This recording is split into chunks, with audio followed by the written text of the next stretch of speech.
গ্ৰোৰ IPO listing হৈ আছে বলক আমি ডিটেইলছত জানো ইয়াৰে ইনভেষ্টমেণ্ট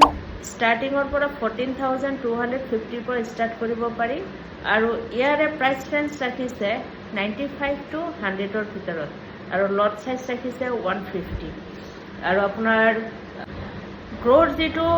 ৰেভিনিউ হয় লাষ্ট ইয়াৰ গ্ৰোৰ 800 crore লছত আছিলে 2024 2025 হঠাৎ সিহঁতৰ 18,000 crore প্ৰফিট দেখাইছে সো ইয়াতে ফেক নাম্বাৰ হ'ব পাৰে নেকি এবছৰৰ ভিতৰতে 1,800 crore প্ৰফিট আৰু বেছিভাগ যিমান কোম্পানীয়ে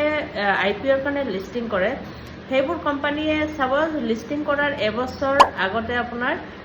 বহুত প্ৰফিট দেখায় তাৰ আগত লছে ৰেহাই থাকে ইয়াৰো এটা কাৰণ আছে আপোনালোকৰ যদি লাগে মই ডিটেইলছত ভিডিঅ' বনাম কমেণ্ট কৰি জনাওক যদি লাগে দেন মই বনাম